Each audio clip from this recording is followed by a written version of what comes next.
नमस्कार.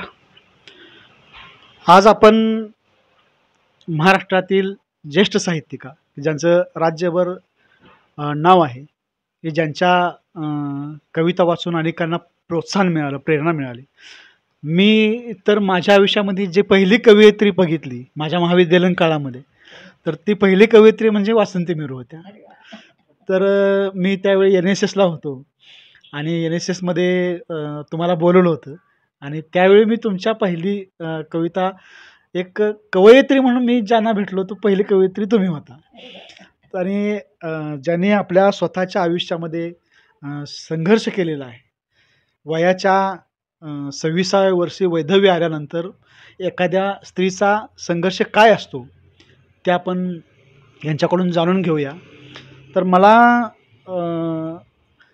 मिरूताई सांगा की तुमचं बालपण कसं होतं किंवा तुमचे माहेरचे वातावरण कसं होतं आणि आत्तापर्यंत तुमचं एकूण जे हे आहे वाटचाल साहित्यिक क्षेत्रातली आहे त्या संदर्भात आपण बोलणारच आहोत.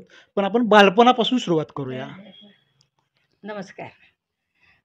माझं बालपण तसं चांगलं गेलं आणि थोडी खट्याळ, थोडी अल्लड अशा अवस्थेमध्ये असतानाच अचानक 8वी पास झाले, 9वीत गेले आणि वडिलांनी माझं लग्न करायचं ठरवलं. याचं कारण एकच की मी जरा वांड आहे आणि ही सगळीकडं कुठंतरी फिरत असते. या मैत्रिणीकडे जा, त्या मैत्रिणीकडे जा. मग शाखा असायची आमची. शाखेत मी ते लेझिम शिकायला, डंबेल शिकायला जायची. पोहायला येत नाही म्हणून पोहायला तिथे कोटीतीर्थला जायची. म्हणजे कोल्हापुरात माझं 4थीपासून सगळं शिक्षण कोल्हापुरात गेलं. कारण माझा भाऊ सिटी सर्व्हेअर असल्याकारणानं त्याची जिथं बदली होईल तिथं आम्ही सगळीजणं जायचो. मग तत्पूर्वी सातारला होतं. सातारला 1ली, 2री, 3री झाली आणि इकडं आलो. इकडं आल्यानंतर मग काय विटीदांडू खेळ, गोट्या खेळ, मुलांच्यात खेळ असा सगळा माझा सगळा प्रवास होता. त्यामध्ये जेव्हा माझं 13वं संपून 14 वर्ष लागलं तेव्हा माझ्यावर ही लग्न करण्याची जबाबदारी वडिलांनी ठरवली की बा हिचं लग्न करायचं आहे. ही वांड आहे, ही उंच आहे, धिप्पाड आहे, त्यामुळं पुन्हा त्रास नको व्हायला. या अनुषंगाने वडिलांनी माझं लग्न ठरवलं. त्यानंतर लग्न म्हणजे मंगळवेढा आहे माझं सासर. माझे पती त्यावेळेला कोल्हापुरातच माझ्या नणंदेच्या दुकानात काम करत होते. त्यांचं इलेक्ट्रिकचं दुकान होतं. त्यामुळं माझ्या नणंदेनं आणि आमच्या आईची मैत्रिणी त्या दोघी नणंदा भावजया त्यांनी ते ठरवलं. काही कळत नव्हता, एकदम अल्लड, म्हणजे लग्न म्हणजे काय याचा अर्थही कळत नव्हता. अशा काळात माझं लग्न झालं. लग्नानंतर मग काय म्हणजे वेगळंच सगळं. मला असं वाटायला लागलं की काय म्हणून माझ्यावर ही जबाबदारी माझ्या वडिलांनी टाकली. कारण नवऱ्याचं सुख म्हणजे काय, नवरा म्हणजे काय याची काही जाणीव नव्हती. त्यातून जे झालं ते पहिल्या वर्षातच मला वयाच्या 15व्या वर्षी मुलीला जन्म दिला मी. एका मुलीला जन्म दिला. त्याच्या पाठोपाठ एका वर्षामध्ये दुसऱ्या मुलीला जन्म दिला. असं करत करत वयाच्या 20 वर्षापर्यंत मी 4 मुलाची आई झाली. आणि मग हा सगळा प्रवास मुलांचा म्हणजे जे बालपण आणि तरुणपणाचा मला सहवास म्हणजे हेच मिळालं नाही की आपण तरुण आहोत म्हणून. म्हणजे बालपणात मला मातृत्वाची जबाबदारी अंगावर पडली आणि मग लहान लहान मुलं त्यांना सांभाळायचं. मग रात्री लहान मूल जवळ घ्यायचं आणि जरा वर्षा-सव्वाची आहे तिला पाळण्यात ठेवायचं.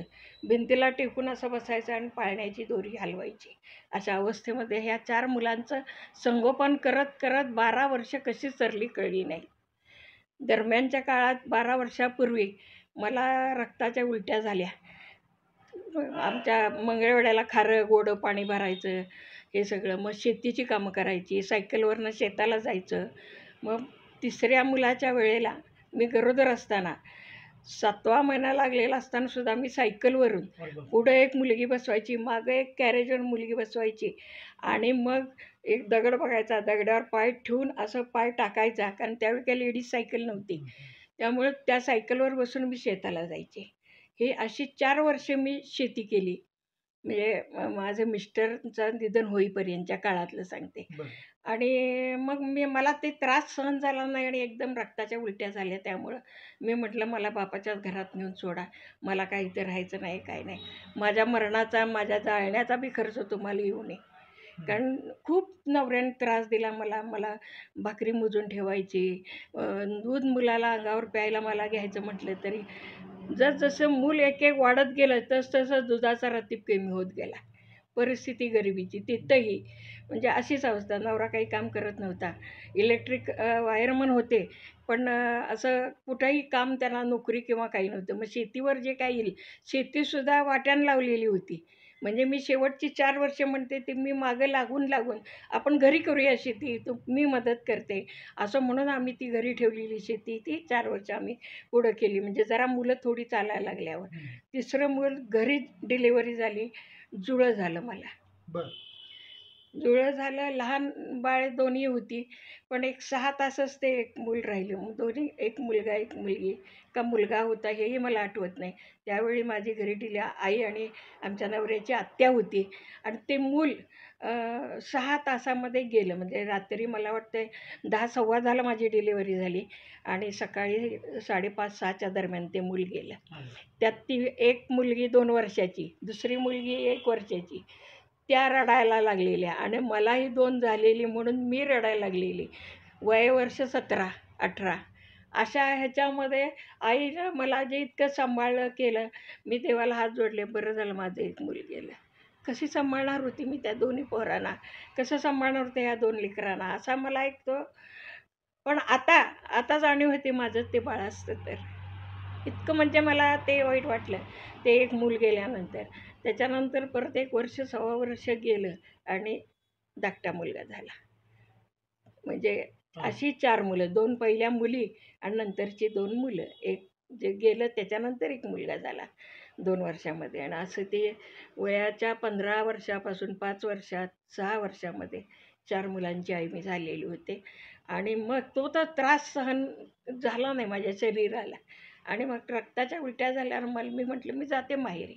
मग माहेरी आले. वडिलांना म्हटलं मला शिकायचं आहे. आता म्हटले तू शिकणार कशी? मला मॅट्रिकला करायचं आहे, मला D.Ed करायचं आहे. अरे बाळा म्हटले, वडील माझे म्हटले, माझं माहेर तासगाव आणि वासुंब आमच्या वडिलांचं गाव. त्यामुळं तिथं वडील आमच्या झोपडीत राहत होते, झोपडी आई आणि वडील माझे. तोपर्यंत भावाची बदली तासगावला झालेली होती. मग सगळं तासगावला सगळी राहायला लागले. लग्नानंतर म्हणजे लग्नापूर्वी लग्न कोल्हापुरात झालं, मुलं घेऊन मंगळवेढ्याला गेले. मंगळवेढ्यात 11 वर्ष काढली आणि रक्ताच्या उलट्या झाल्या. मी 1900 मला वाटते 74-75 हे शेवटचं वर्ष होतं. 11वी नंतर 10वी हे झाली, मॅट्रिक झाली. म्हणून मग त्या वर्षी वडील म्हटले कमीत कमी 50% मार्क मिळाले तर तुला D.Edला प्रवेश मिळेल मोफतमध्ये, नाहीतर आणि तू आता ह्या पिरियडमध्ये कशी बसणार. मग माझी धाकटी बहीण सर्व्हिस करत होती विट्याला, ती D.Ed झालेली होती. मग आमच्या थोरल्या बहिणीला वडिलांनी कळवलं ही कार्टी येऊन बसली आहे घरात, शिकायचं म्हणते आहे. शिकायचं आहे तर शिकू दे, तिनं खूप त्रास सहन केला आहे म्हटली. मी इकडनं सगळी मॅट्रिकची पुस्तकं पाठवून देते. थोरल्या बहिणीनं नाशिकवरनं सगळी पुस्तकं, गाईड्स काय काय, पेन दौतीपासनं पेनपासून, पेन्सिलीपासून, खोड रबरपासून सगळं पाठवून दिलं पार्सल करून. मग धाकटी बहीण म्हणाली आता मी तुला थोडीशी शाळेत बसवते वर्गात 11वीच्या. मग त्यावेळी महात्मा गांधीला ती शिक्षिका होती.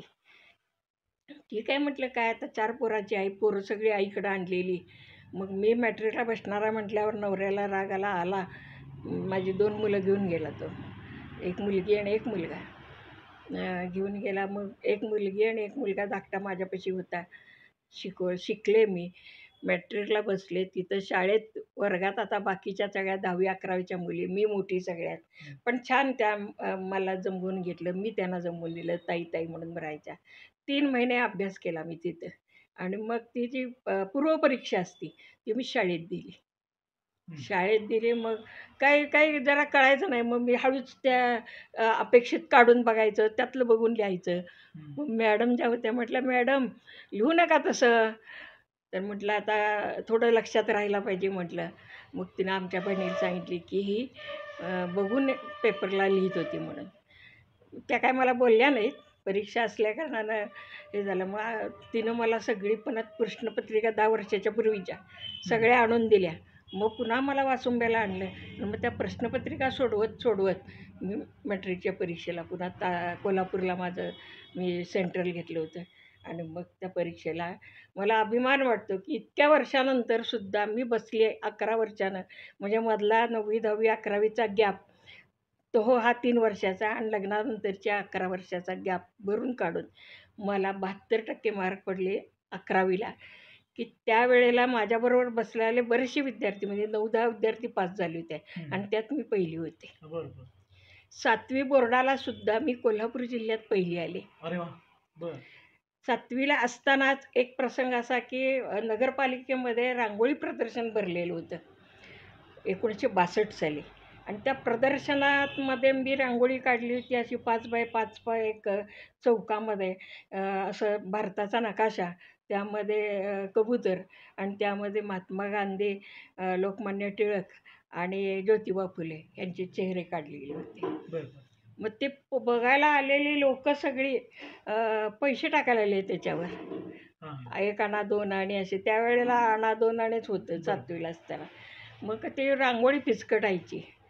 मग ते मी तिथे एक असा डबा केला आणि तिथं लिहिलं की ज्यांना कुणाला मदत करायची त्यांनी तिथं डब्यात टाकावे म्हणून. पण 7वीला असताना सुद्धा मी वांड आहे म्हणून माझ्या वडिलांनी कोल्हापूरच्या अनाथाश्रमामध्ये ठेवलं होतं. तिथे 1 वर्ष मी काढली.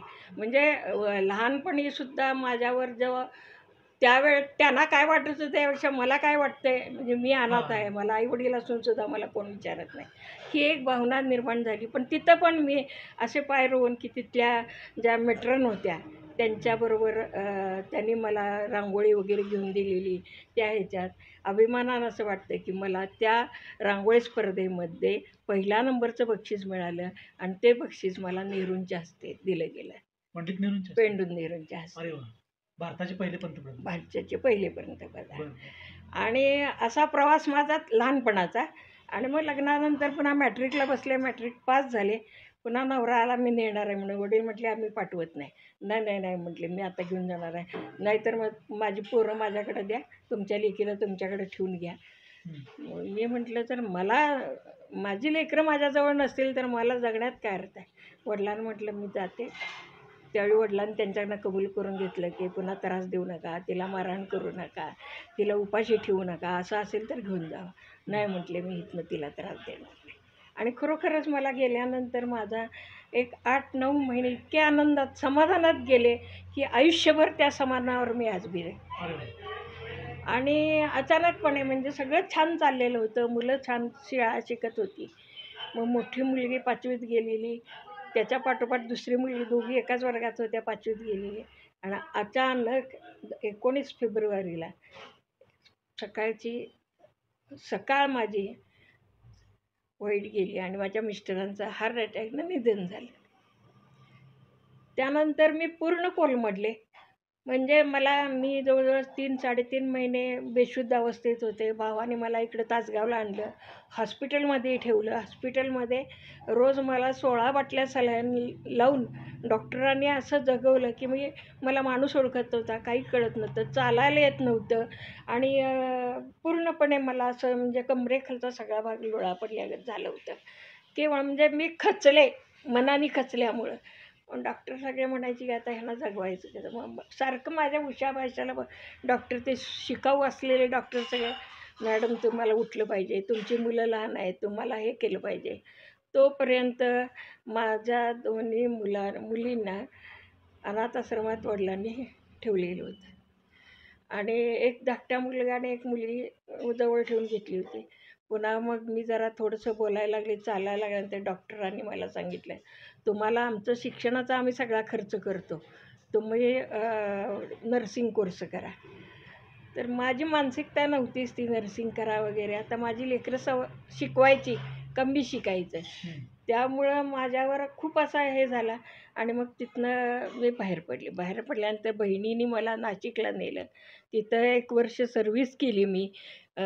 भिकुसा यमासा क्षत्रियांचे बिडीचं जे कारखाना होता त्यामध्ये अकाऊंटचं काम मला देण्यात आलं. मग तिथं मी ते एक 6 महिने केलं. पुन्हा माझी लेकरं एक इकडं, एक तिकडं असं झाल्यानंतर मला वाटायला लागलं, की इथं राहून मी काय करू? मग अक्काला मी म्हटलं, "अक्का, मी तुझ्याजवळ राहून काय करू? मला माझी लेकरं माझ्याजवळ पाहिजेत." मला म्हटले, "तुझी पोरं जगवायजोगी तुला पगार आहे का?" हं. मग मी तुझ्याजवळ राहण्यात काय अर्थ आहे? माझा पगार तर पुरत नाही, मग तुमच्या पगाराचा मला काय उपयोग आहे? असं म्हटले आणि तिथनं जे बाहेर पडले, ते पुन्हा तासगावला आले. डॉक्टरांना म्हटलं, "मला काही पण करा आणि मला ह्यातनं कुठेही नोकरी लावा." डॉक्टर म्हटले, "इथं पलूसमध्ये बालवाडीची शिक्षिका म्हणून हवी आहे, तर तुम्हाला मी तिथं जोडून देतो."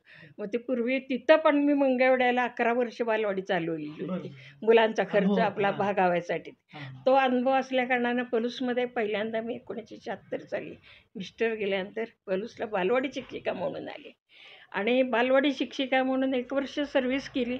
त्या दरम्यान पगार कमी, ₹200 पगारात मुलांचं भागणार नाही.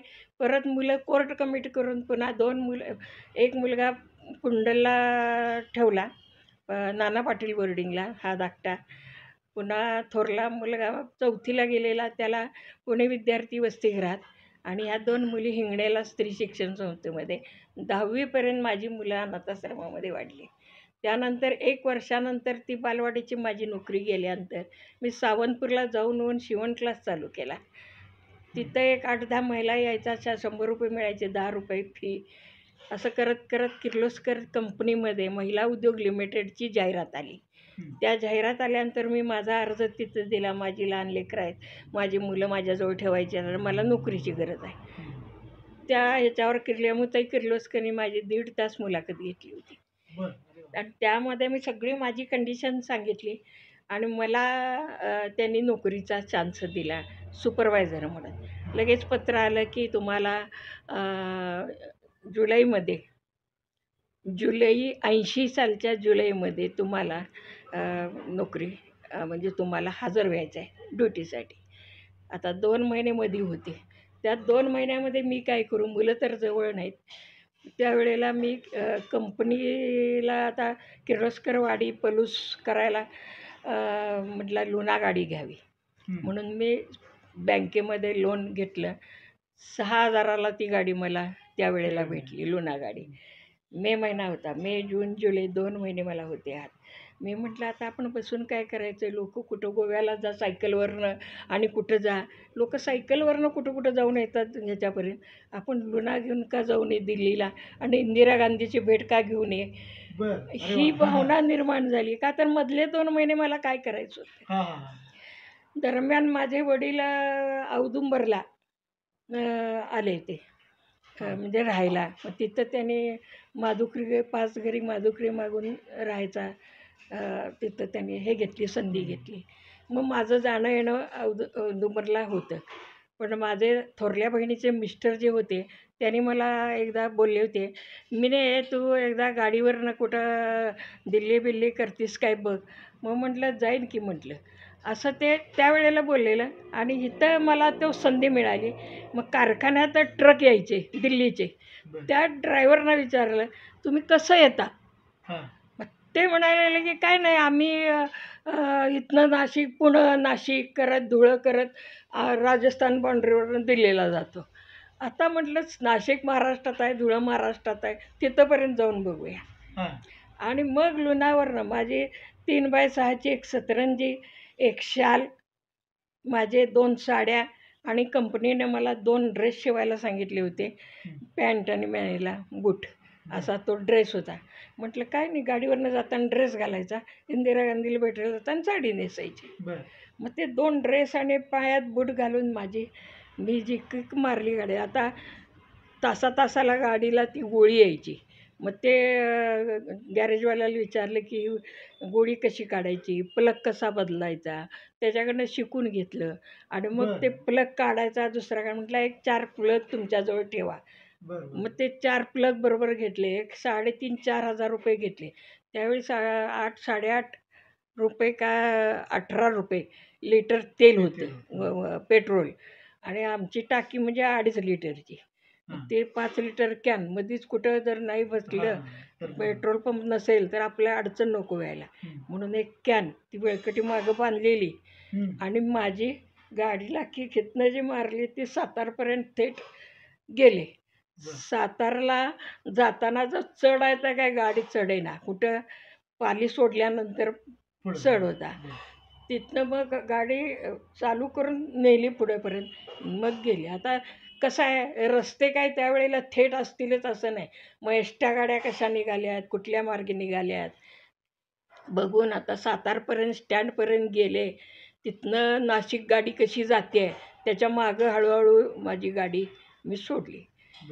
तिथं काय ती गाडी काय आपल्यासाठी थांबते थोडीच, तिचं माझ्या गाडीचं हे किती स्पीड किती ह्या ह्याच्यावरनं ठरवून मला कमीत कमी 22 दिवस लागले दिल्लीला पोचायला. दरम्यानच्या काळात जिथं म्हणजे एक ठरवलं होतं की जोपर्यंत एस टी स्टँड आपल्याला सोबत आहे तोपर्यंत रात्री एस टी स्टँडला उशाला वलकडे घ्यायची आणि झोपायचं. सकाळी फ्रेश व्हायचं, तिथं हातपाय तोंड धुवायचं, एक वडापाव सकाळी खायचा, चहा घोटभर घ्यायचा आणि पुढं जायचं. धुळं सोडल्यानंतर मात्र मग म्हटलं आता जिथं रात्री 8 जिथं वाजतील, जिथं जे गाव जवळ असेल त्या गावात जायचं. आणि मग असं ठरवत गावात असं मग इथनं एक नजदीक कंसा गाव आहे, हिंदी बोलणं शिवाय पर्याय नव्हता तिथं. मग कहा जा रही हो, असं विचारायचं. मग ते इथल्या पहिल्या गावात गेल्यानंतर मला म्हटलं प्रत्येक गावात एक देऊळ तरी असतंच, ग्रामदैवत. त्या ग्रामदैवतामध्ये आपण थांबायचं. आणि मग असं करत करत मग पहिल्या गावात मला गेल्यानंतर मी बरं माझ्या अंगावर पॅन्ट शर्ट मॅनेला आणि आपण स्त्री आहोत हे तरी कळायला पाहिजे. डोक्यावर टोपी होती ती काढायची, आंबाडा सोडायचा, असं असं करायचं, पुन्हा आंबाडा घालायचा. तिथल्या लोकांना कळावं की मी बाई माणूस आहे. मग तिथं ते विचारायचे कहाँ से आई हूँ, मग महाराष्ट्र से सांगली जिले की आई हूँ. कहाँ जा रही हूँ, दिल्ली जा रही हूँ. किस लिए, इंदिरा गांधी को मिलने के लिए. इस गाड़ी से यहाँ तक आई हूँ और यहाँ से दिल्ली जा रही हो. आश्चर्य वाटायचं त्यांना. मग तर यहाँ क्यों आई हूँ, रात को ठहरने के लिए, जितना गांव नज़दीक है इसलिए मैं यहाँ आई हूँ.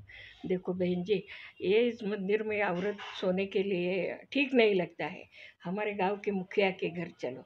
मग ते सरपंचाला वगैरे बोलवून घ्यायचे. मग तिथं जायचं, त्यांच्या घरी झोपायचं, रात्रीचं जेवण व्हायचं, सकाळची अंघोळ व्हायची. मग मी सगळं असं करत मग सकाळी गावातली काही 10-15 माणसं यायची, गाडीला हार घालायची, मला तुमचा प्रवास सुखाचा हो म्हणायचे. मग पुढं आणि प्रत्येक गावात मला हा अनुभव छान आला. म्हणजे तिथनं माझ्या 4-5 दिवस गेल्यानंतर माझं रात्रीचं जेवण व्हायला लागलं. आणि असं करत करत करत मी निघाले. एक वेळ अशी आली, गाडीतलं पेट्रोल संपलं, कॅनमधलं पेट्रोल संपलं. आता आणि काय करायचं, गाडी बंद पडली. तर आता संध्याकाळी 5-5:30ला एका दगडावर अशी बसून राहिले. मग आता कपडे अंगावरचे धुवायचे, जिथं पाणी असेल, कुठं ओढा वाहत असेल तिथं धुवायचे कपडे साबण लावून. जिथं बसलं की दर तासाला मला थांबावं लागायचं, गाडी गरम होती आहे म्हणून. प्रत्येक 1 तास थांबायचं आणि मग पुढं जायचं, असं टप्पा करत जायचे. त्यामुळे ते कपडे धुतलेले वाळत घालायचे असे. उन्हाळा असल्याकारणानं, मे महिना असल्याकारणानं सुकायचे. सुकलेले कपडे जवळ घ्यायचे, नवीन रात्री ड्रेस घालून बाहेर पडायचे. मग एखादं कुठं दुकान दिसलं इस्त्रीचं की तिथं ती इस्त्री करून घ्यायची आणि वळकटीत बांधून ती पुन्हा असं जायचं. आणि मग पेट्रोल संपल्यानंतर आता 6-6:30 वाजले तरी काय करावं, हात करावं का म्हणून सहज हात केला. एक ट्रक थांबला. तर ते दाढीवाला ते शिखड्या, क्या हुआ बहन जी, कहाँ जा रही हो. अरे गाड़ी का पेट्रोल ख़त्म हो गया है. कहाँ जा रही हो, दिल्ली. आओगे हमारे साथ. नहीं दिल्ली नहीं आओगे, यहाँ के नज़दीक जो कोई पेट्रोल पंप हुआ वहाँ से मुझे उतर दीजिए. तो अरे नहीं हम जा रहे हैं दिल्ली, चलो बैठो, हम तुम्हारी गाड़ी हम पीछे रखते हैं. मग ते क्लिनरला सांगून माझी गाडी त्या गाडीमध्ये ह्याच्यामध्ये ठेवली, ट्रकमध्ये. आणि मग मी पेट्रोल पंप 1-1.5 किलोमीटर होता. नहीं नहीं चलो म्हणाले हमारे साथ, 2 दिन में हम पहुंच जाएंगे वहाँ के. नहीं नहीं मुझे यहाँ उतर दीजिए. जाताना म्हटलं बहन जी आपको डर नहीं लगा. मी म्हटलं किस बात का डर. तर तुम्हारे हमारी पहचान नहीं है, हमें चलो आएगी कहते आप आ गए हमारे साथ. इसलिए आपने तो मेरे को बहन जी बोला, आप जैसे भाई हमारे साथ हो तो किस बात का डर है. म्हणजे त्याच्या मनात काय असलं तरी जाऊ दे, भीती आहेच मनामध्ये. एखाद्या परक्या ह्याच्यामध्ये निघालो आहे, पण सुखरूप मला त्याने तिथं पेट्रोल पंपावर उतरवलं, गाडी उतरवली, पेट्रोल भरलं गाडीमध्ये फुल. पुन्हा तिथं मग पुन्हा जवळ जे काय गाव आलं त्या गावामध्ये गेले आणि असा प्रवास करत करत मी दिल्लीपर्यंत पोचले 22 दिवसांनी. तिथनं मग तिथं विचारलं रिक्षावाल्यांना वगैरे, ह्या का नजदीक रेल्वे स्टेशन कहाँ है.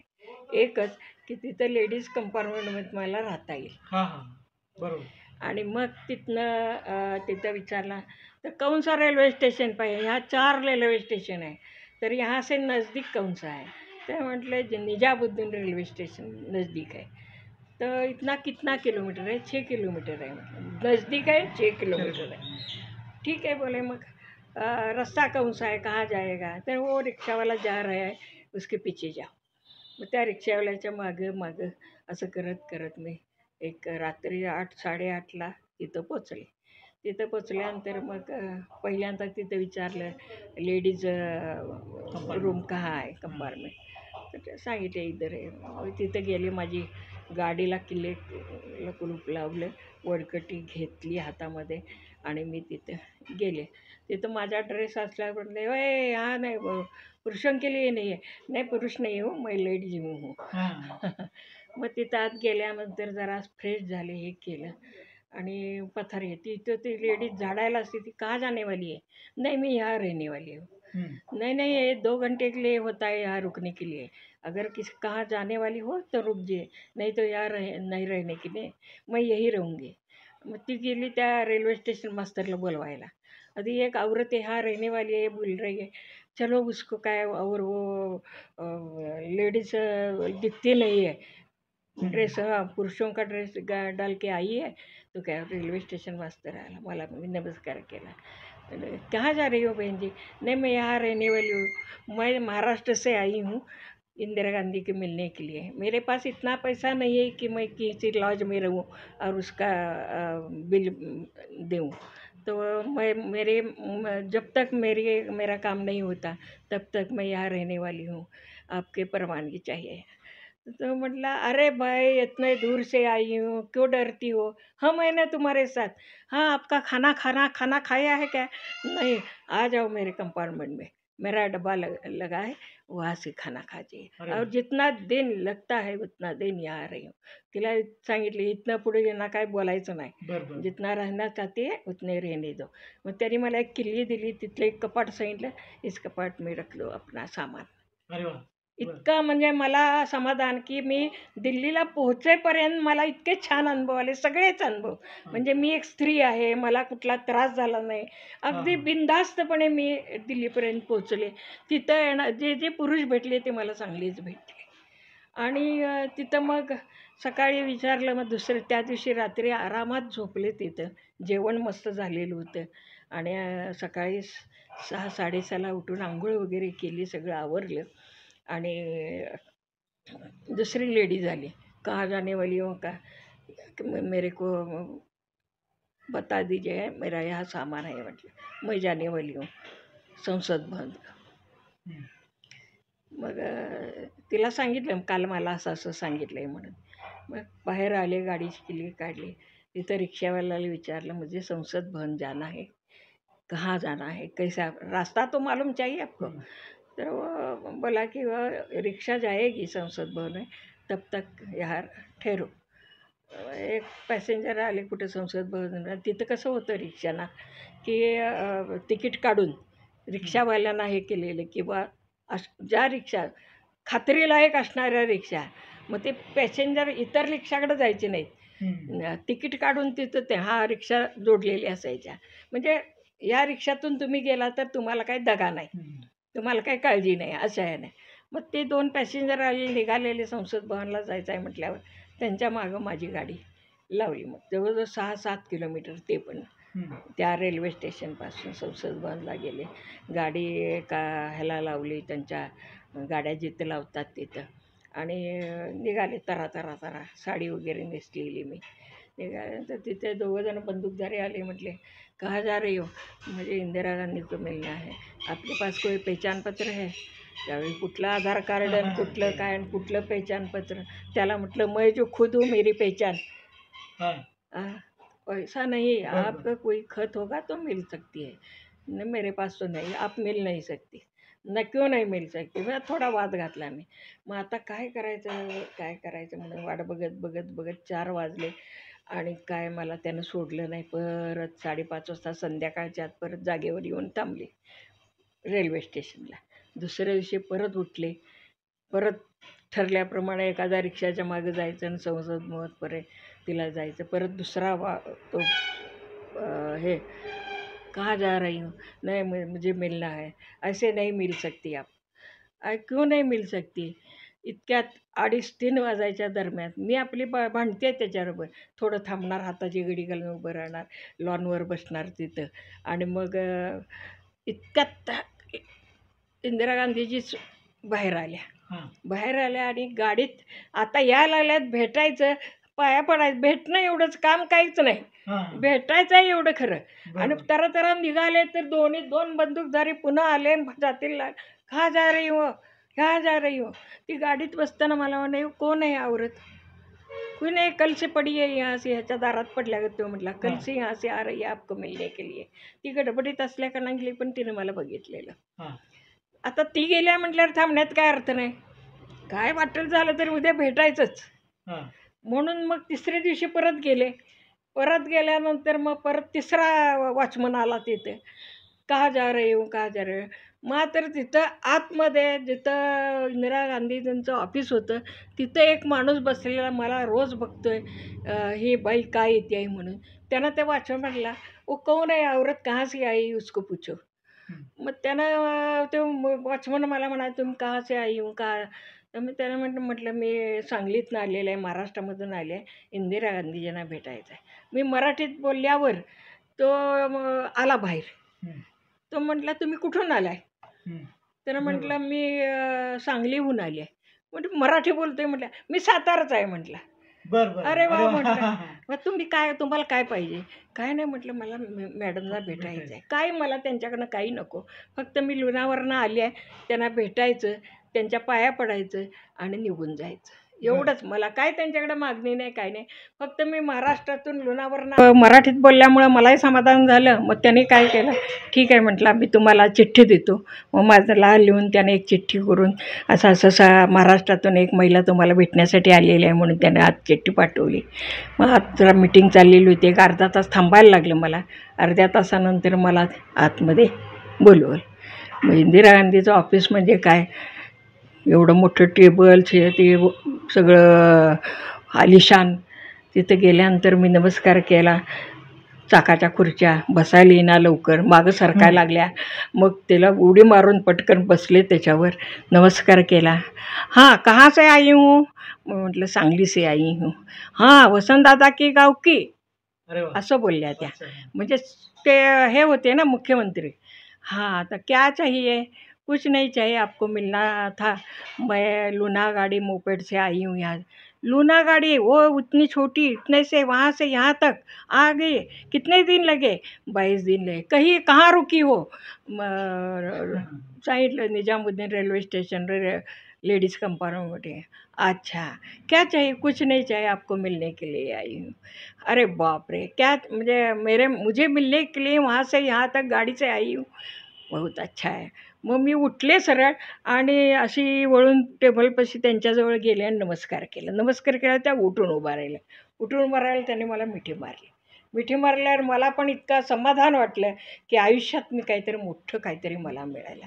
आणि त्या एका स्पर्शाने त्याने माझ्या अंगावर त्यांच्या अंगावरची शाल घातली आणि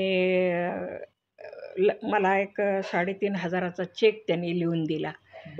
आणि और क्या चाहिए. मैं क्या ये भी नहीं चाहिए. नहीं ये तो यहाँ से यहाँ तक आई है, वो पेट्रोल के लिए ते होना चाहिए. मग त्या मी चेक घेतला. मग त्यावेळी काय फोटो हे काय असं काय नव्हतंच ना माझ्याकडे. मी आपली अशीच गेलेले आणि अशीच भेट झालेली. पण त्या एका स्पर्शानं, त्या एका मिठीनं मला आयुष्यभर इतकं खंबीर जिद्द आणि आत्मविश्वास निर्माण झाला की बस एक लेडीज भारत देश चालवते आणि मला माझं कुटुंब चालवायला येऊ नये. अरे वा. वा वा. आणि मग त्यातून जी मला प्रेरणा मिळाली त्या प्रेरणा घेऊन मी परत जशी गेले तशी माघारी परत आले आणि मग माझा प्रवास सुरू झाला. तोपर्यंत माझा महिला उद्योग चालू झालेला. त्यानंतर मी तिथं हजर झाले आणि सुरू झाले. म्हणजे देशाच्या पंतप्रधान एक महिला असते, महिला आहे आणि महिला पूर्ण देश चालवते. ती प्रेरणा तुम्ही घेतलीत आणि त्यांना भेटण्यासाठी जो तुम्ही एक संघर्षमय प्रवास केला, तो तुम्ही अतिशय प्रेरणादायक हा प्रवास सांगितलात. आता मला सांगा की तुम्ही तुम्ही जो तुमचं कुटुंब चालवत होता, ते कुटुंब कशावरती चालवत होता? म्हणजे तुम्ही नेमकी काय काय कामं करत होता? नाही म्हणजे मी आता सर्व्हिस तर लागली मला. महिला उद्योग लिमिटेडमध्ये मी सुपरवायझर म्हणून नोकरी करायला लागले. ते ₹100 पगार पहिले 1 वर्षभर मिळाला. त्यानंतर 300 पासून मग मला पुढं पगार वाढत गेला आणि मग माझी मुलं सगळी 10वी नंतर माझ्याजवळ आली. पण मला एक अशी प्रेरणा होती की माझे मिस्टर गेल्यानंतर मला कविता सुचल्या. बरं.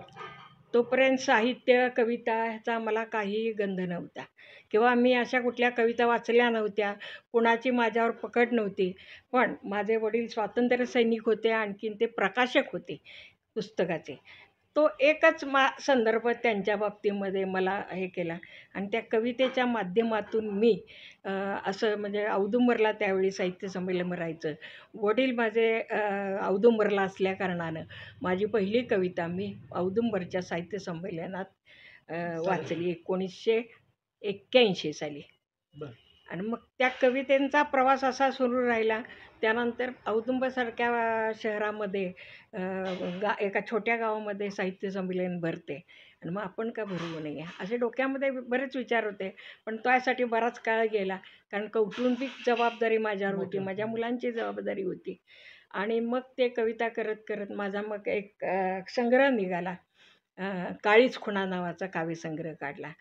तो डॉक्टर पतंगराव कदम यांच्या हस्ते प्रकाशित झाला.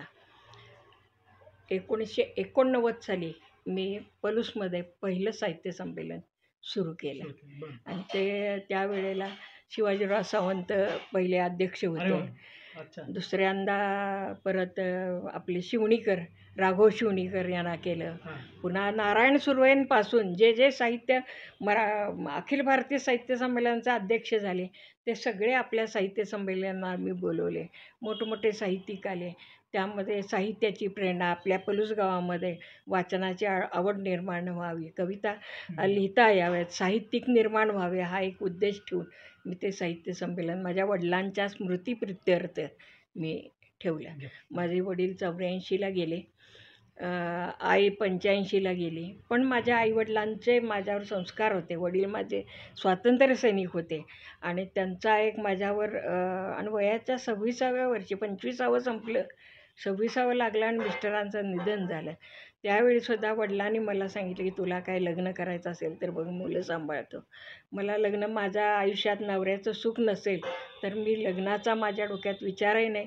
माझी लेकरं, माझा संसार आणि माझी मुलं ह्याशिवाय माझ्यापुढं दुसरा काही ध्येय नाही अशा. आणि वडिलांना वचन दिलं आहे की माझ्या आयुष्यात माझं वाकडं पाऊल पडणार नाही याची मी तुम्हाला हमी देते, गॅरंटी देते.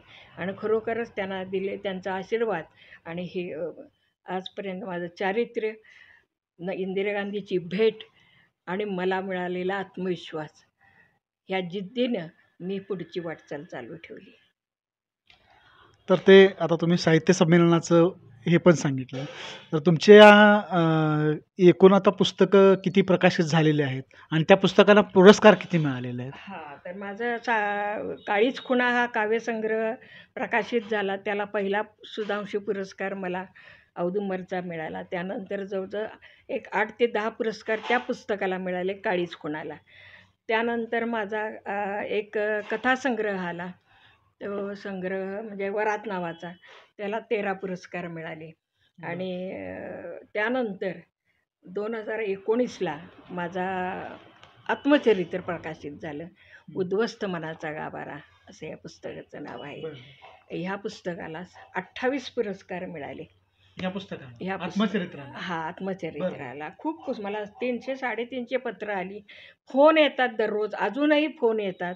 आणि म्हणजे जसजसं वाचलं जातं तसतसं बीड, कुठं धुळं, कुठल्या शहरामधून, कारण ते तिथंपर्यंत वाचनालयाच्या माध्यमातून पोचलेलं आहे पुस्तक. आणि आता 3री आवृत्ती माझी आली. ती 3री आवृत्ती 2 भागात आली. म्हणजे माझ्या पासूनचा मिस्टर जाईपर्यंतचा एक भाग आणि मिस्टर गेल्यानंतरचा माझी वाटचाल जी झाली त्यामध्ये 2रा भाग, अशी 3री आवृत्ती माझी प्रकाशित झालेली आहे. त्यामुळे माझ्यावर झालेला जो अन्याय, इथं तर तरुण असताना मला लोकांचा त्रास झाला आहे, त्यातून मी अन्यायाविरुद्ध लढा सुरू केला. महिला अन्याय निवारण समितीच्या माध्यमातून मी महिलांवरील होणारे अन्याय, अत्याचार याच्यावर आवाज उठवण्याचं काम केलं. काही ठिकाणी मोर्चे काढले ज्या महिलेवर अन्याय होतो.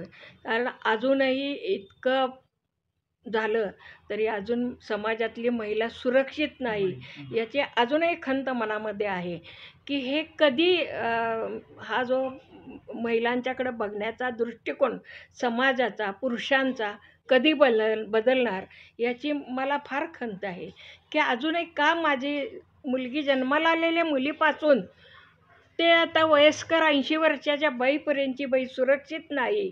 आणि ही जी विकृती समाजामध्ये पुरुषांच्यामध्ये आहे ती थांबली पाहिजे, यासाठी माझा लढा अजूनही चालू आहे. आणि जिथं माझी जवळजवळ आत्ता 3,500-4,000 हजार माझी व्याख्यानं झाली. आणि या व्याख्यानातून, महिला मेळाव्यातून मी हेच सांगते की पुरुषांच्यामधली ही विकृती कमी होणं गरजेचं आहे. आणि ह्याला एकच आहे की ह्याला माता जबाबदार आहे. की मुलगी असो वा मुलगा, मुलीबरोबर मुलालाही तुम्ही शिक्षण दिलं पाहिजे की आपला मुलगा काय करतो, कुठे जातो, किती वाजता येतो, ह्याच्यावर आईचं लक्ष पाहिजे. प्रत्येक गोष्टीला शाळा जबाबदार आहे आपण धरून चालत नाही. शाळेत जोपर्यंत आहे तोपर्यंत ठीक आहे. त्यानंतर त्या मुलांच्यामध्ये, कॉलेजमधल्या मुलांच्यामध्ये, कॉलेजमध्ये माझी व्याख्यानं मी ठेवलेली आहेत. मुलांच्या पुढं, मुलींच्या पुढं प्रेम करणं किती सोपं आहे का, असं प्रेमात पडणं योग्य आहे का.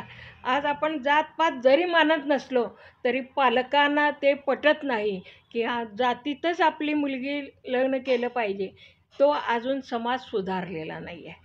त्यामुळं तेही निर्माण होणं गरजेचं आहे की समाजातली सामाजिक जी विषमता आहे ती संपली पाहिजे, या दृष्टिकोनातून माझा प्रयत्न असतो.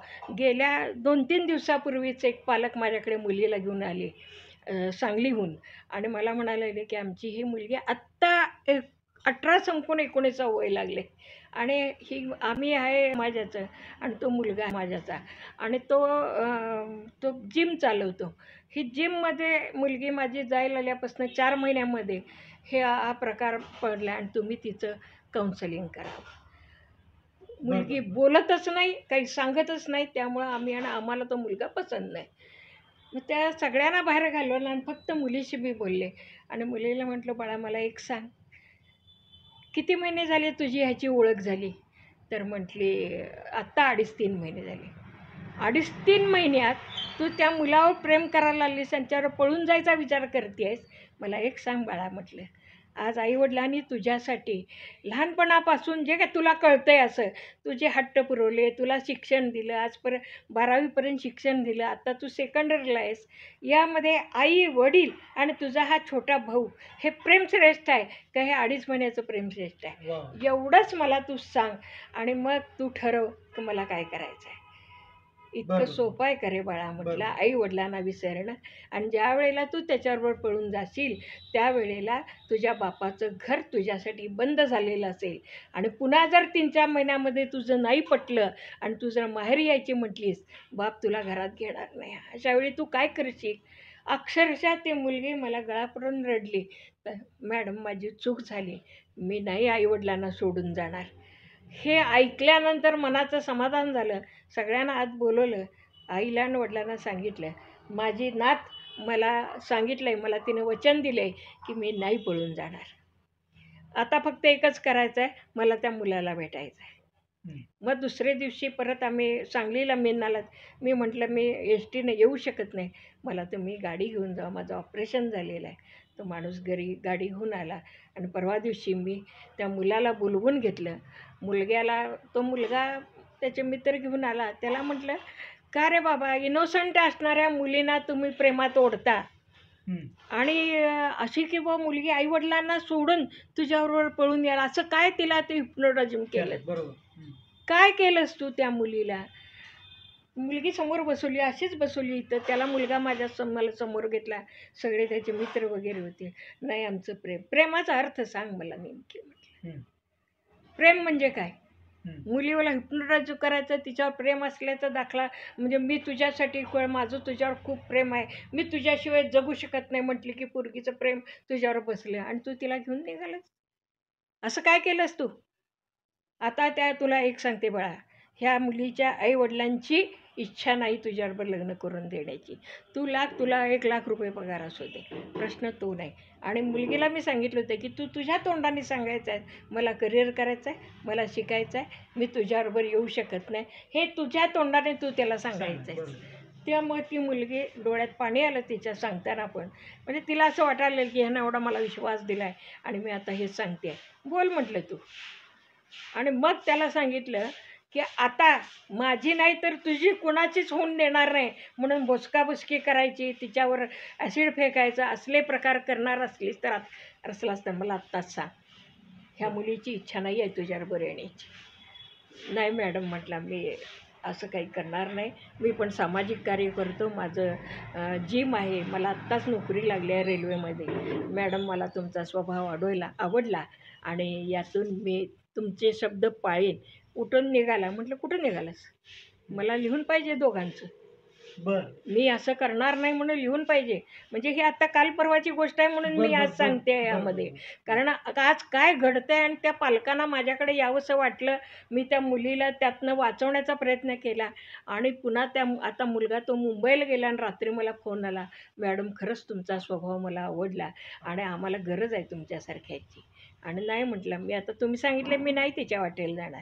हिच्याच नव्हे, कुठल्याच इनोसंट मुलीच्या वाट्याला तू जाऊ नकोस. कारण तू जिम चालवतोस, मुली येणार, कोणीही येणार, त्या प्रेमात पडू नकोस बाबा. बरोबर. तुझ्या आईवडिलांना योग्य वाटेल त्या मुलीशी तू लग्न कर, पण असं प्रेमाचं हे जाळं हे करून प्रेम. आणि अपसुक मुलगी कुठली प्रेमात पडत नाही. तुम्ही जेव्हा तिला पाडता तेव्हा ती प्रेम करायच्या भानगडीत पडते. कृपया हे असं करू नका. असं ज्या वेळेला आमच्याकडे पालक येतील त्यावेळी आम्ही त्यांना सांगू शकतो ना, पण समाजामध्ये पालकाची पण जबाबदारी आहे, आपल्या मुलांच्यावर लक्ष पाहिजे. गल्ली बोळातून हिंडणारी फिरणारी चौकात असणाऱ्या पोरांचं टोळकं, आपलं मुलगा काय करतोय आईला माहिती पाहिजे. कोण आहे ती पोरं? आपलीच आहेत ना. मुलींच्यावर डोळा मारणारे, मुलींना पळवून नेणारे. बरं, मुलगीसुद्धा प्रेम करते कुणावर विचार करायचा नाही. मागचा पुढचा कुठला तरी शॉपीवाला असतोय मोबाईलचा, कुठला तरी रिक्षावाला असतोय, कुठला तरी जीपवर जाणारे हे असतात. आणि मुलींना ह्याची जाणीव नाही की मला नेमकी माझा साथीदार कसा असावा. आणि ही जाणीव करून देण्याचं काम कॉलेजपासून 10वीच्या मुलींपासून ते पुढच्या ह्याच्यापर्यंत कॉलेजमधनं जाऊन आम्ही हे ज्ञान देतो. आणि त्यातून जरी तुमचं एखादं प्रेम अनसक्सेस झालं आणि तुमचं लग्न झालंच, तर कधीही नवऱ्याला होणाऱ्या, कधी विचारेल तुम्हाला नवरा की तुझं कुणावर कॉलेजमध्ये प्रेम होतं का? कारण माझं होतं. काय असे आलेत माझ्याकडे केसेस, बायका पोरी सोडून दिल्या त्यांनी की हिचं पहिलं एका मुलावर प्रेम होतं, मला ही बायको नको म्हणून. आणि ते कॉलेजमधल्या मुलींना मी मुलांच्या समोरसुद्धा सांगितलं, एक लक्षात ठेवा, असा जर प्रसंग आला तर जगातल्या कुठल्याही मुलीनं त्या नवऱ्याला माझं प्रेम होतं, आईची शपथ घेऊन सांगा तुमची आई मरणार नाही. का? तुमचा संसार सुखाचा करायचा आहे तुम्हाला. आता तुम्ही लग्न केलंय म्हणजे तुम्हीच ते विसरलाय पहिलं प्रेम, मग कशाला सांगायचं त्याला? कारण मुलं फार हुशार असतात, ते विचारतात माझं होतं, मग तुझं होतं, मग तुझं पण माझं पण होतं, तुझं पण असं कॉलेजमधल्या मुलींना मी बिनधास्त सांगते. आणि हे करणं आज गरजेचं आहे. आणि म्हणून मातांनी आपल्या मुलांच्यावर या बाबतीत लक्ष ठेवणं गरजेचं आहे. नाही, माझा मुलगा तसं करणारच नाही, करूच शकत नाही, माझा मुलगा तसा नाही. आता जसं हे तो अक्षय शिंदे, त्यानं आज लहान मुलीच्यावर हे केलं आणि आई बिनधास्त सांगते माझा मुलगा तसा नाहीच. तर असं असू शकत नाही, की पालकांना माहीत नसतं आपली मुलगी काय करते, मुलगा काय करते. तर पालकांनी हे गरजेचं आहे की आपल्या मुलांना घडवणं. अतिशय म्हणजे समाजातली अत्यंत हा ज्वलंत असा प्रश्न आहे आणि त्याच्यावरती तुम्ही प्रबोधन करता. महाविद्यालयीन तरुण-तरुणींना तुम्ही संदेश देता. त्यांचं त्यांचं पण तुम्ही प्रबोधन करता. हे अतिशय महत्त्वाचं आणि मोलाचं काम आहे. आता खरं तर तुम्ही तुमच्या आयुष्याविषयी भरपूर सांगितलं. पण मला एक आठवते की तुमची एक कविता आहे. आणि अजून एक दुसरी कविता आहे, की एका कवितेचा संदर्भ असा होता की की मुलगा नको मुलगीच पाहिजे असा काहीतरी. तर ती कविता जर आम्हाला ऐकवली तर आनंद होईल आम्हाला. हो, नक्की नक्की. की त्या कवितेचा सुद्धा एक गोड असा प्रकार आहे. आम्ही एस टीतून जात असताना माझी मैत्रीण मिनल पाठे आणि आम्ही जात असताना एका मुलीला, मुलगीच म्हणतो, कारण ती एक 21-22 वर्षाची मुलगी, तिला 3 मुली झाल्यात आणि आता नवरा म्हणतोय की आता तू गरोदर आहेस, तू तपासून ये जाऊन, सांगलीला जाऊन. त्यावेळी ती शेजारची म्हातारी सांगते की पोरगा आणि पोरगी सारखीच असतात बाई, कशाला पोरगी म्हणून तपासायला जातेस. त्याच्यावरनं ही तिनं आणि हे केलेली ही कविता आहे. ती कविता अशी आहे: काय करू बाय मला समजत नाही, मी तर झाले 3 पोरींची माय, आता पोरगी नग मला पोरगा हवाय. म्हातारी म्हणते, कशाला ग तुला पोरगा हवाय? अव मालक म्हणतात पोरगी म्हणजे खायला कार आणि भुईला बार, पोरगाच सांभाळेल घराचा सांभाळ. पोरगा म्हणजे पोरगी म्हणजे चालू आहे ना? का मी करून घेतो कट. तुम्ही सांगा. पोरगी म्हणजे खायला कार आणि भुईला बार, पोरगा सांभाळेल घरादाराचा कारभार, पोरगीचं शेवटी दुसऱ्याचं घर, जावयाला येती का लेकाची सर, म्हणून म्हणते काय करू बाय मला समजत नाही. सासूबाई म्हणतात पोरगा नसेल तर वंशाचा दिवा लावणार कोण, मेल्यावर पाणी पाजणार कोण, आयुष्यभर सांभाळणार कोण, म्हातारपणीचा आधार कोण, म्हणून म्हणते काय करू बाय मला समजत नाही. म्हातारी म्हणते कशाला गासल्या समजुती खुळ्या, फसवायचं किती बाई जीवाला बळ्या, चौघा लेकांची असून मी आहे, सुखाचा वलीसा वारा बी नाही. पैकान पैका यांच्या पाय जोडला, उन्हा पावसात वनवास म्या काढला, दिस काढलं काऊन मी भाकरीन चटणी, म्हातारपणी करत्यात आईबाची वाटणी. कशाला गासलं वंशाचं दिवं, कशाला गासलं वंशाचं दिवं, हृदयाचं दुखणं हृदयाला ठावं, नग नग शेजीबाई खंतावस मनी, मेल्याला मडक बा पितं कुठं पाणी, पोरगान पोरगी सारखीच नाणी, लेकीलाच कळती काळजाची वाणी. ऐकून घे गाडणी माझं बी बोल, दुईला बी असतंय सारखंच मोल, लेकीच्या जातीला कमी नग लेकू, दुःखाच्या खाईमध्ये जीव नग टाकू. खरं आहे सई आता मला बी पटलं, खरं आहे सई आता मला बी पटलं, गौराईच्या पावलांनी घर माझं नटलं, मनातलं सारं बाई काढून म्या टाकलं, घराण्याचं नाव किती लेकीने राखलं. जिजाबाई ताराबाई साहित्रा झाल्या, जिजाबाई ताराबाई साहित्रा झाल्या, कित्येक पिढ्या तिने पवित्र केल्या, झाशीची राणीनं इंदिरा गांधी, माझ्या बी लेकी होतील कल्पना चावला आणि किरण बेदी. आता काय करू काय नग प्रश्नच नाही, पोरगा नग त्याची जरूरच काय, लेकीच्या संगती मी खुशाल हाय, आता पोरगा नग मला पोरगा नग, खरं खरं पोरगा नग. अतिशय सुंदर असं मी मुलगाच पाहिजे हा अट्टहास करणाऱ्या लोकांचा, वंशाला देवा पाहिजे हा अट्टहास करणाऱ्या लोकांच्या डोळ्यामध्ये तुम्ही अगदी अंजन घातलेलं आहे. तर आता तुमची दुसरी एक कविता आहे ती मला खूप भावली. मी स्त्री आहे याचा मला अभिमान आहे. तर ती पण कविता आम्हाला सांगा. मी स्त्री आहे याचा मला अभिमान आहे. बऱ्याच वेळा असं होतं की बाई असल्या म्हणजे बाईची जात नको, मुलीची जात नको, मुलगी नको असं म्हणणाऱ्यांसाठी स्त्रीचा जन्म किती श्रेष्ठ आहे म्हणून ही कविता. मी स्त्री आहे याचा मला अभिमान आहे, फुलांनी मला कोमलपण दिले, ताऱ्यांनी मला सुंदर तेज दिले. भूमीने दिली मला सृजनशक्ती. आकाशाने पुरविली माया मोठी. पर्वतांनी तर मला कणखर केले. पवित्र नद्यांनी डोळ्यात तीर्थ भरले. उगवणारा लाल सूर्य माझ्या ललाटावर आहे. मी स्त्री आहे याचा मला अभिमान आहे. मी आईची मुलगी अवखळ हरणीसारखी. मी आईची मुलगी अवखळ हरणीसारखी. मी बाबांची लाडकी त्यांच्या जीवासारखी. मी भावाची बहीण पाटच्या सावलीसारखी. मी आजीची नात दुधावरल्या साईसारखी. मी परक्याचं धन म्हणून सांभाळतात मला. मी परक्याचं धन म्हणून सांभाळतात मला. त्यांच्या निर्मळ प्रेमाने दाटून येतो गळा. अशी आपुलकीची नाती माझी श्रीमंती आहे. मी स्त्री आहे याचा मला अभिमान आहे. उंबरठ्याचे माप ओलांडून नव्या घरी आले आणि माझी नदी पण समुद्राला मिळाली. मी पतीची सखी झाले. सुख दुःख एक केले. 4 हातांनी घरकुल कसे शोभिवंत झाले. मी बाळाची आई माझा पदर झाला ओला.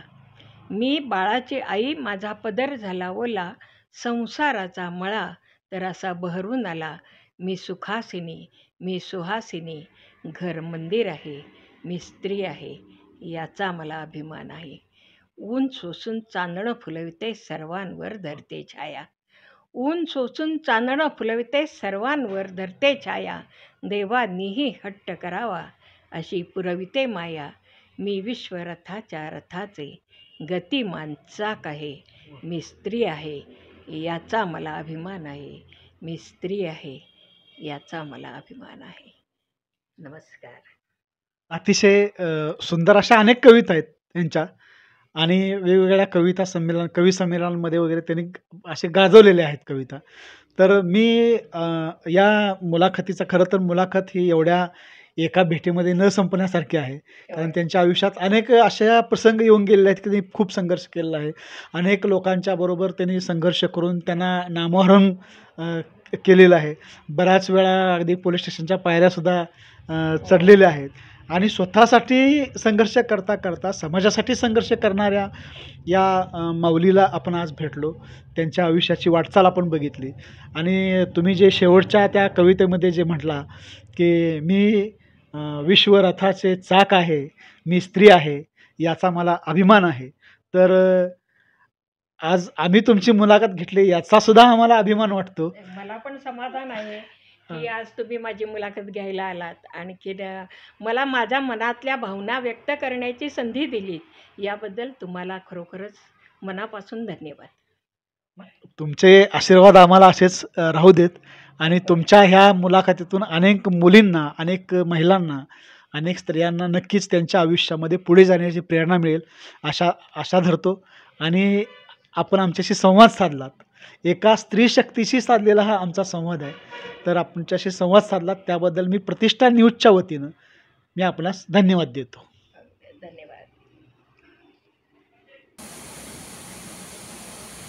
सोलापूर जिल्ह्यात शिवण क्लासला मी पहिली आले. हां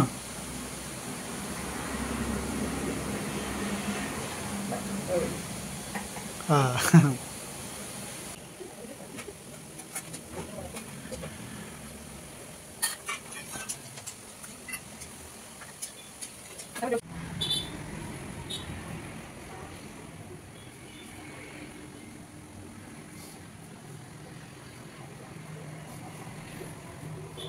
तुमच्याकडे लागेल असते करून घेतली. हां